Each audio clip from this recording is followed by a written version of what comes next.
Shalom Bapak Ibu dan Saudara kekasih dalam Tuhan, kembali kita bertemu pada kesempatan ini.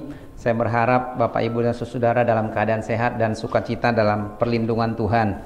Sebelum kita merenungkan firman Tuhan pada saat ini, kita terlebih dahulu akan berdoa. Mari kita berdoa.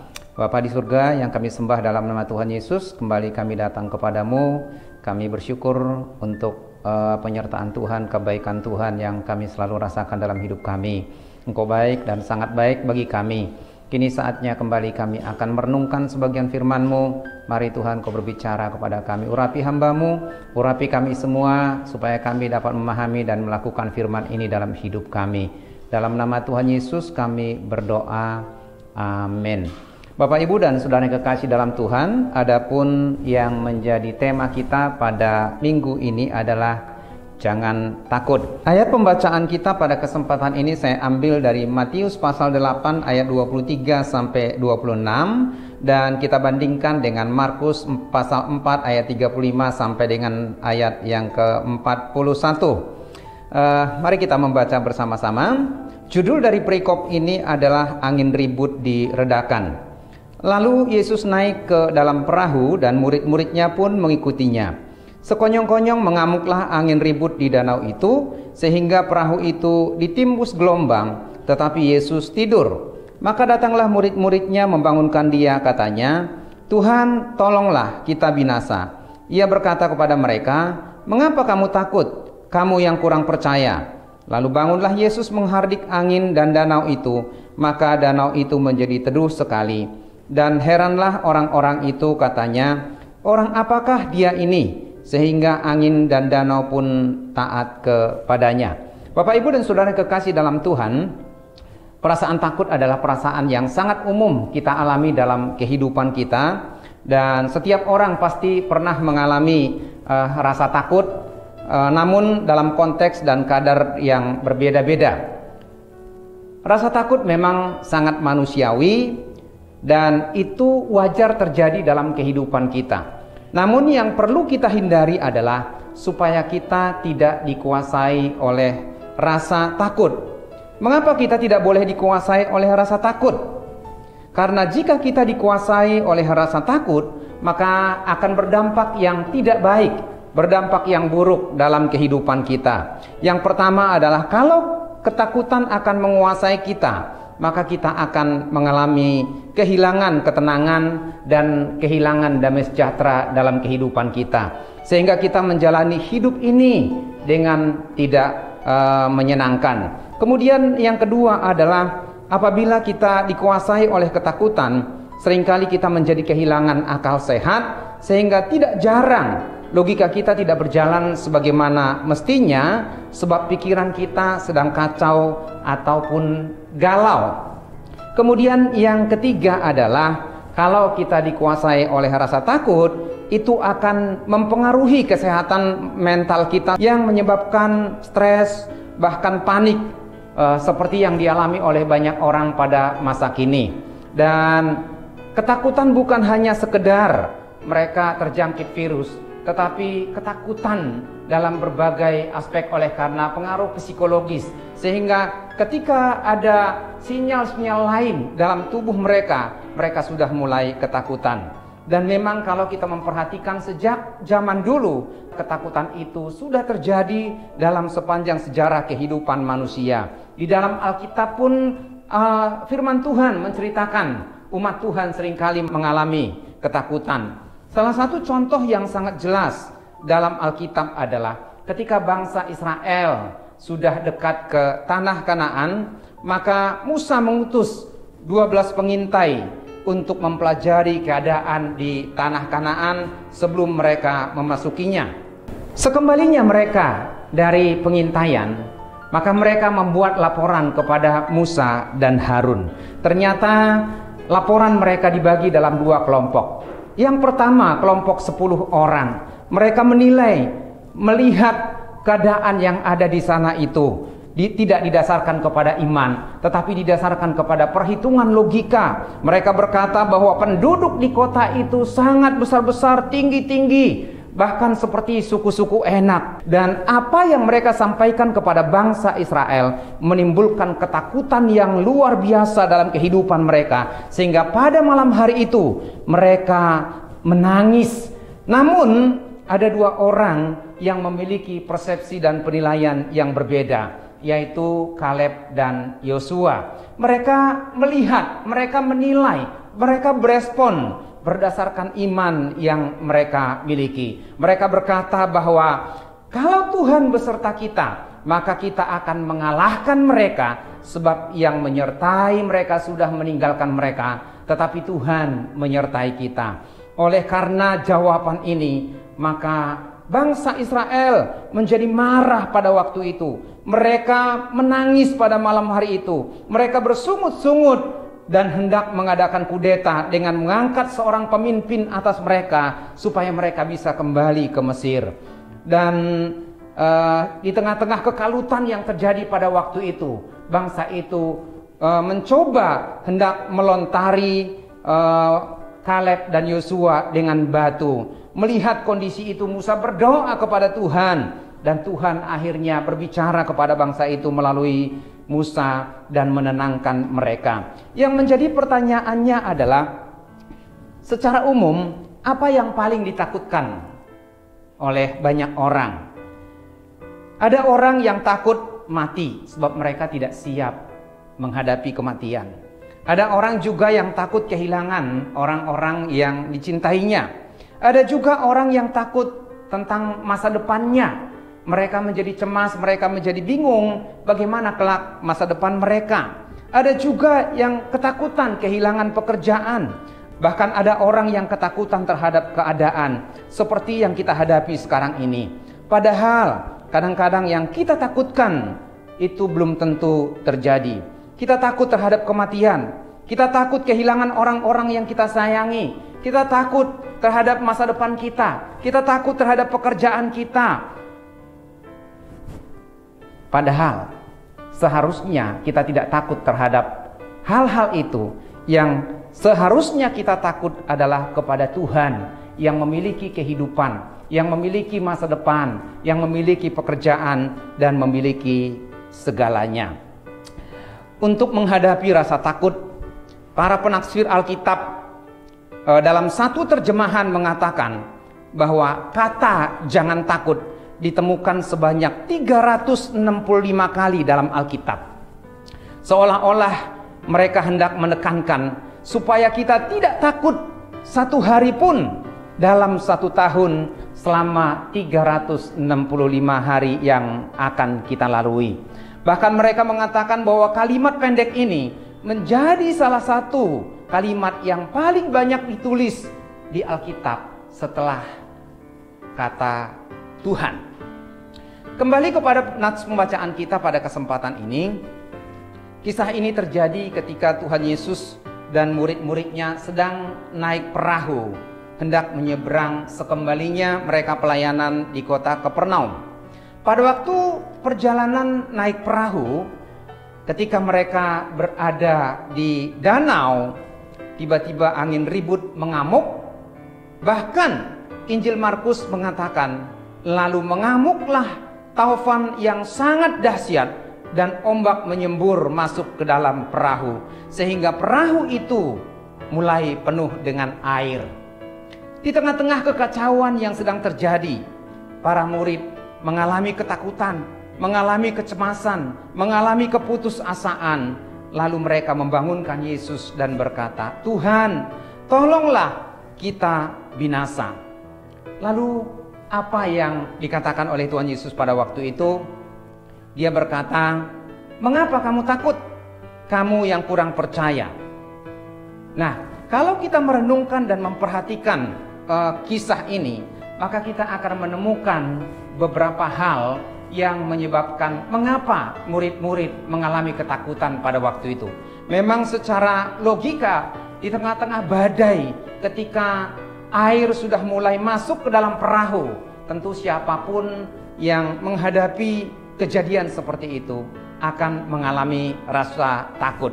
Namun yang sangat menarik di sini adalah bahwa di tengah-tengah mereka ada Yesus yang menyeberang bersama-sama. Oleh karena itu, mari kita merenungkan beberapa poin pada kesempatan ini, kenapa mereka mengalami ketakutan. Dan mungkin juga alasan ini juga yang menyebabkan kita dikuasai oleh rasa takut.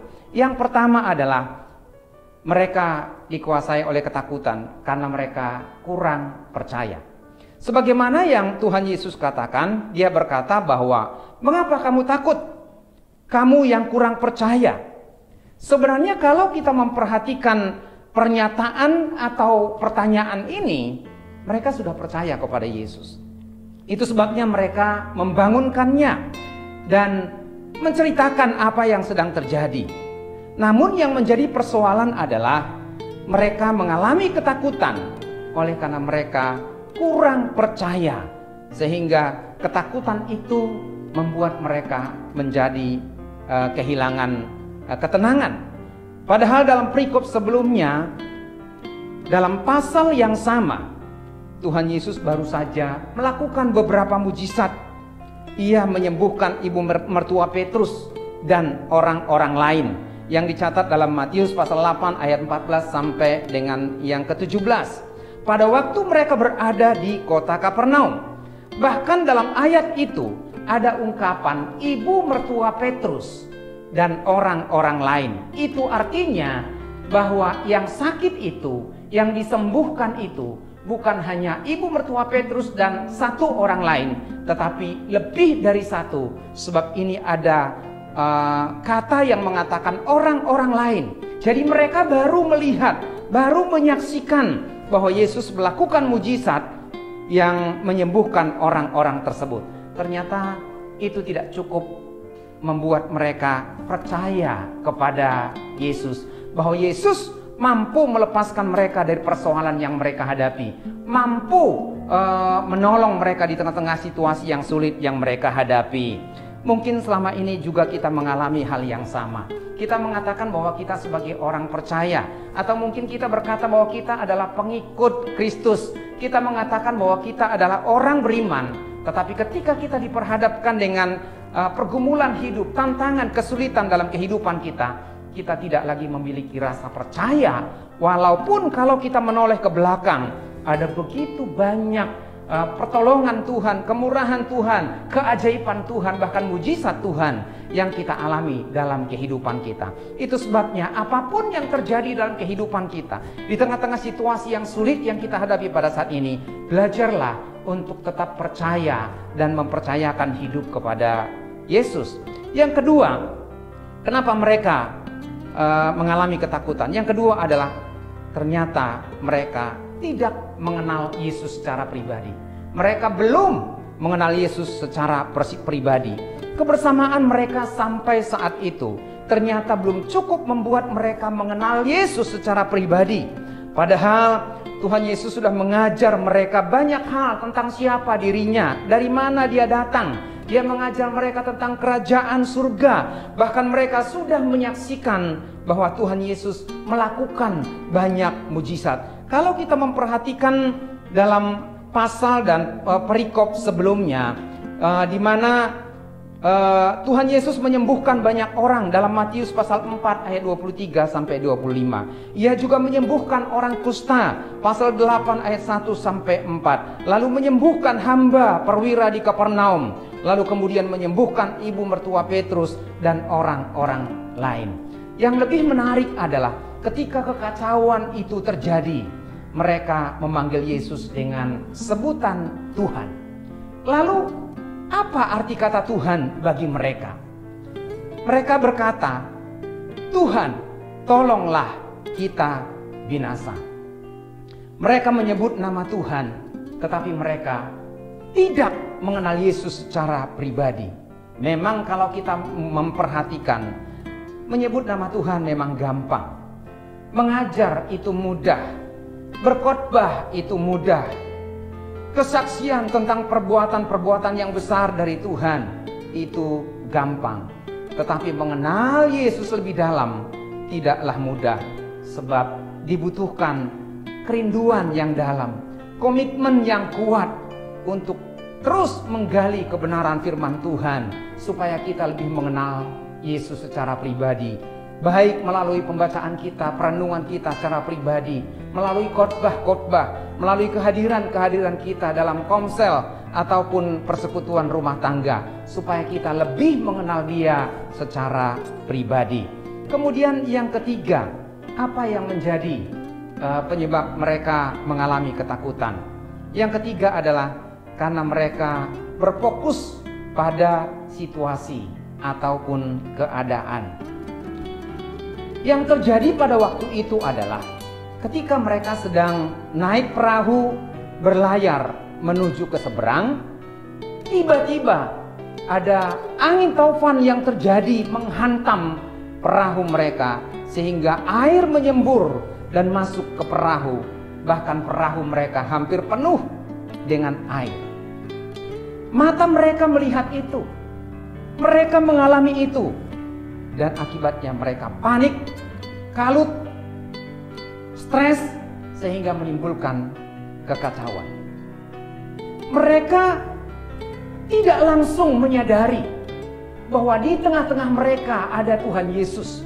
Sekalipun Yesus sedang tertidur, Yesus ada bersama dengan mereka, satu perahu dengan mereka. Tetapi ternyata fokus mereka lebih kepada persoalan, fokus mereka lebih kepada air, fokus mereka lebih kepada ombak, fokus mereka lebih kepada angin taufan. Sehingga persoalan itu, angin taufan itu, ombak itu, air itu, permasalahan itu membuat mereka lupa bahwa Yesus lebih besar daripada persoalan mereka. Yesus berkuasa mengatasi persoalan mereka. Yesus berkuasa untuk menghentikan badai. Yesus berkuasa untuk menghardik angin taufan. Mereka lebih melihat kepada persoalan itu, tetapi tidak melihat kebesaran Tuhan dan kehadiran Tuhan di tengah-tengah mereka, sehingga mereka mengalami ketakutan. Barangkali kita pun seperti itu, Bapak, Ibu, dan Saudara yang kasih dalam Tuhan. Ketika kita mengalami kesulitan dalam kehidupan kita, ketika kita mengalami pergumulan dan tantangan hidup dalam kehidupan kita, ketika kita mengalami beban yang berat, fokus kita hanya kepada persoalan. Kita merasa kita sudah tidak mampu, tidak ada jalan keluar, sehingga itu menimbulkan keputusasaan, menimbulkan stres dalam kehidupan kita. Sementara kita lupa bahwa ada begitu banyak penyertaan Tuhan, pertolongan Tuhan, kebaikan Tuhan, bahkan mujizat Tuhan yang sudah kita alami dalam hidup kita. Bahkan kita berkata bahwa Tuhan beserta dengan kita. Kita percaya kepada Tuhan. Tapi tatkala persoalan itu datang, kita menjadi berputus asa, seolah-olah kita tidak lagi punya iman dan tidak ada Tuhan bersama dengan kita. Seperti halnya situasi yang kita hadapi saat ini. Banyak orang yang mengalami ketakutan, banyak orang yang mengalami keputusasaan. Mereka takut kehilangan keluarga, mereka takut kehilangan apa yang mereka punya, harta mereka, uang mereka. Kalau Tuhan memang mau, satu patah kata pun Tuhan bisa melalukan masalah ini dari kita. Tuhan bisa melalukan masalah ini dari bangsa kita. Tuhan bisa melalukan virus ini dari seluruh penjuru muka bumi, seperti apa yang dilakukan oleh Tuhan Yesus ketika menghardik angin ribut. Itu sebabnya kita harus tetap percaya kepada Tuhan, fokus kepada Tuhan, bahwa Yesus lebih berkuasa daripada persoalan kita. Dia lebih besar daripada masalah kita. Kemudian yang keempat dan yang terakhir adalah, kenapa mereka mengalami ketakutan pada waktu itu? Karena mereka memiliki paradigma yang salah, perspektif yang keliru, ya. Paradigma yang salah, perspektif yang keliru, atau pemahaman yang tidak benar disebabkan oleh input yang salah, dasar yang salah, dan pengajaran yang salah. Mungkin pada waktu itu mereka berpikir bahwa Yesus ada di tengah-tengah mereka, sehingga mereka berpikir mereka tidak akan mengalami masalah, mereka tidak akan mengalami badai, mereka tidak akan mengalami taufan. Tetapi ternyata sekalipun Yesus beserta dengan mereka, mereka mengalami masalah itu. Itu sebabnya mereka menjadi kalut, mereka menjadi putus asa. Dan dalam kehidupan kita sebagai orang percaya, Seringkali kita memiliki paradigma yang keliru. Kita memiliki pemahaman yang salah. Kita berpikir bahwa ketika kita mengalami masalah, ketika kita mengalami sakit penyakit, ketika kita mengalami kegagalan, dan kita percaya ketika kita berdoa kepada Tuhan, maka Tuhan akan menyelesaikan masalah kita. Tuhan akan mengangkat masalah kita. Bahkan kita berpikir bahwa kita selalu terbebas dari masalah. Dan kalau kita mengikuti Yesus dan Tuhan beserta kita, maka kita tidak mungkin akan menghadapi masalah. Tidak. Penyertaan Tuhan tidak selalu ada kaitannya dengan berkat, jalan keluar, pertolongan, dan mujizat.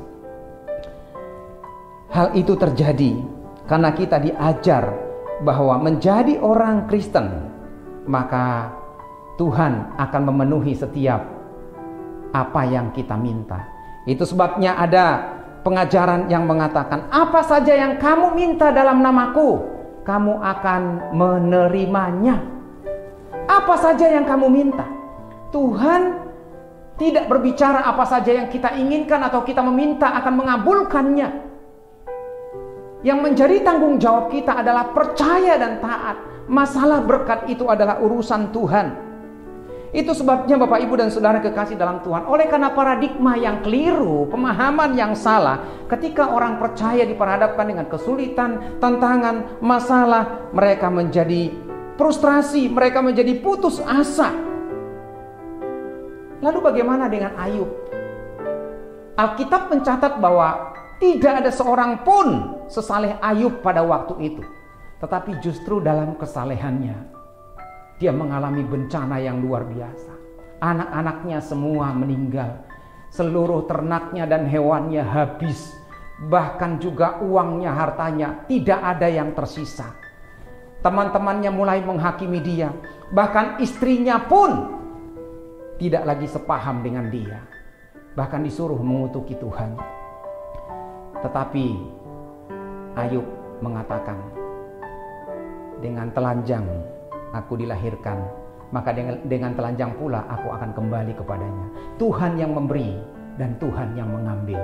Dan keyakinannya tidak ditentukan oleh materi, tidak ditentukan oleh harta, dan tidak ditentukan oleh berkat. Kalau iman kita ditentukan oleh berkat, materi, dan mujizat, maka kita tidak akan pernah bertahan dengan lama. Kita tidak akan pernah hidup setia kepada Tuhan. Kemudian yang kedua, bagaimana dengan Rasul Paulus? Sejak dia mengikut Tuhan, hidupnya bukan menjadi semakin enak. Justru dia mengatakan, tiap hari aku mengalami ancaman bahaya maut. Bahaya di darat, bahaya di laut. Bahkan dalam seluruh aspek hidupnya ada bahaya, bahkan ancaman kematian. Tetapi dia tidak pernah surut karena dia percaya Tuhan punya rencana dalam hidupnya dan Tuhan hendak memakai dia. Belajar kepada para murid pada waktu itu. Mereka dikuasai oleh kepanikan dan ketakutan serta kekacauan oleh karena mereka kurang percaya kepada Yesus. Oleh karena mereka tidak mengenal Yesus secara pribadi, walaupun Yesus sudah ada bersama dengan mereka. Yesus sudah melakukan mujizat. Bahkan mereka lebih fokus kepada situasi, keadaan, permasalahan, dan gelombang. Tapi mereka tidak fokus dan tidak memperhatikan kepada Yesus yang sudah melakukan mujizat dalam kehidupan mereka. Bahkan paradigma yang keliru, konsep yang salah, pemahaman yang salah, itu mengacaukan kehidupan kita. Karena itu, mari kita belajar untuk tetap percaya kepada Tuhan dalam situasi apapun juga, dengan terus belajar mengenal Yesus lebih dalam lagi. Dan kita berfokus kepada Tuhan, bahwa Tuhan lebih besar daripada persoalan kita. Tuhan lebih hebat dan lebih berkuasa dari setiap masalah yang kita hadapi. Dan belajarlah untuk tetap percaya dalam situasi apapun juga, karena Tuhan mengasihi kita, apapun keadaan kita, dimanapun kita berada, dan dalam situasi apapun juga kita. Karena itu mari kita mempercayakan hidup kita kepada Tuhan, sebab Tuhanlah yang menjadi pertolongan kita, Tuhanlah yang menentukan langkah-langkah kita. Jangan dikuasai oleh ketakutan, sebab Tuhan menyertai kita dan memberikan yang terbaik kepada kita. Mari kita berdoa. Bapa di dalam surga, Bapa yang kami kenal dalam nama Tuhan Yesus. Kami berjalan dalam hidup ini, diperhadapkan dengan begitu banyak kesulitan, begitu banyak himpitan, begitu banyak persoalan. Terutama saat-saat ini kami diperhadapkan dengan wabah corona yang melanda seluruh penjuru dunia. Ada begitu banyak orang yang mengalami ketakutan, mengalami kekhawatiran, bahkan kepanikan. Kami mohon kepadamu supaya Engkau mengajar kami tetap menaruh percaya kepadamu. Engkau mengajar kami lebih mengenal Engkau lebih dalam lagi. Engkau mengajar kami supaya kami berfokus kepadamu, bukan kepada keadaan, bukan kepada persoalan, bukan kepada masalah, tetapi kami memandang Engkau bahwa Engkau lebih besar daripada persoalan kami, dan Engkau tahu yang terbaik.